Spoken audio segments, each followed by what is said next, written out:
Greetings, my fellow Fright Fiends. It's your buddy Boogeyman Ben here for a new episode of Boogeyman Ben's Horror Zone. And today's video is something I want to do kind of quick because this is for something that has been out for a little while, but it's something I just watched last night.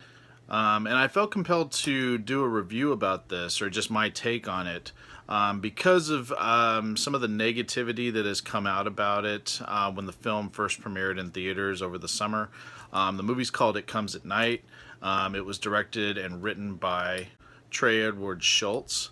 And it has a fantastic cast. It has Joel Edgerton, who I'm a huge fan of. It has Carmen Ejogo, who I've seen in many things, most recently Alien Covenant. And pretty much what it deals with is that it's this family. They're isolated. They're in this cabin. There's some type of... all you know is that there's something that's happened that's causing people to get sick.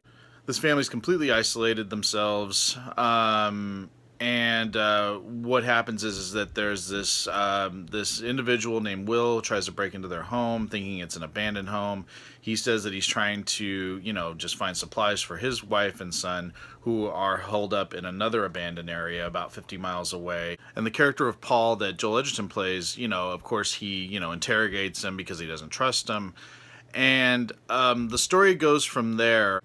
And so when Paul and Sarah invite Will and his family into the household, they set the rules that they have established, which is pretty much that, there's only one door in and out, that Paul controls the key at all times, and that no one ever goes out at night. Now, I heard a lot of negative things about this film, which was one of the reasons I didn't see it in theaters. I didn't know what to expect, and sometimes when there's a lot of negativity towards a film, I kind of stay away from it, and I'll just watch it on my own on Blu-ray or DVD. But I love Joel Edgerton. I'm a huge fan of him. I love The Gift. I think it's one of the best films he's ever done. But I also loved Warrior. And he's been fantastic in everything else I've seen him in. But I was intrigued because of him, just being a fan of him as an actor.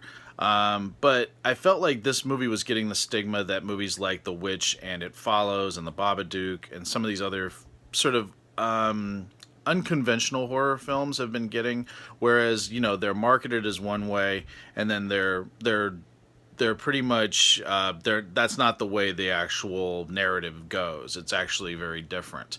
So I was curious to check it out for myself, and that's why I opted to watch it last night off Amazon Prime. And I have to say, I knew some of the tropes. I knew that it wasn't going to go the way that I thought it was going to go. But I have to say I loved it, and I'm shocked, but it's a movie I can't get out of my head. I love the cast. I really love the ambiguousness of the story. It had a very bleak feel. I love the way that it was directed. Trey Edward Shults did a fantastic job directing the film. Long takes, beautiful cinematography, just really gives you that sort of isolation feeling, and I just really thought it was so well done. I understand the backlash for it, though. I really do get that some people might go into it thinking that it's going to be like this monster movie, and it's really not. The big theme for me in this film was paranoia and not being able to trust someone. That was something that it was really, and fear, the fear of the unknown, the fear of getting sick, of having something wrong with you, of trying to do everything in your control to stay safe. I really just think it was so well done. There wasn't one time in this film that I was bored. And it is very unconventional. And I don't want to give things away for people who haven't seen it. But I really I just was open to what the artist was going to show me, what they were going to show me in this. And same thing as when I went and saw The Witch, and that was very different. And there are so many people that love that film, and there's so many people that hate it, and I think this film is running into the same issue.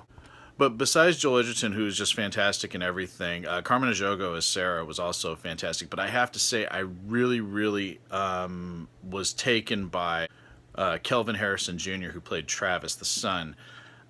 Such a tragic figure, and the actor just did so much, and you're so with him, and just putting yourself in the mindset of a 17-year-old in this situation where, you know, the world has ended pretty much, and you're now surviving, you know, confined to this home, locked in at night, and you have this fear. And there are some dream elements to this. There's like these nightmarish images, and they're terrifying. And I think it really just speaks to what would somebody that's a teenager, that his life is completely thrown off track by whatever's happened, how would you react to what's going on in the world now? How would you react to your life being changed like this? And, you know, what would your dreams be like? What would your nightmares be like? And I just thought it was so well done, and I was so with that character and so identified with what he was going through. See, this is easily one of my favorite films of the year. I don't know why, but it really just got to me. It scared me. I thought it was really creepy without really, lots of gore and things like that, but really, really got under my skin, really freaked me out. And it was so well acted and so well directed. I recommend people checking it out and giving it a chance. I can't say that everybody's going to love it. People might actually hate it. People might actually hate my reaction to it, but this is my opinion of it. I'm not saying it's for everyone, but I enjoyed it. I loved it. I would easily give it 5 skulls.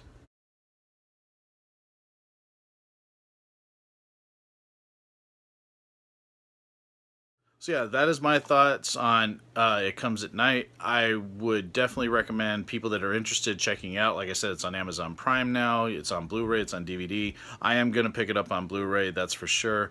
If anybody else has seen it, please leave your thoughts in the comment section below. Would love to hear what everybody else has to say about this very kind of polarizing horror film. And as always, thanks so much for watching Boogeyman Ben's Horror Zone. Really appreciate it. Thanks for so much support. And I promise that there's some cool stuff coming up real soon. So take it easy. Stay scared as always. Peace.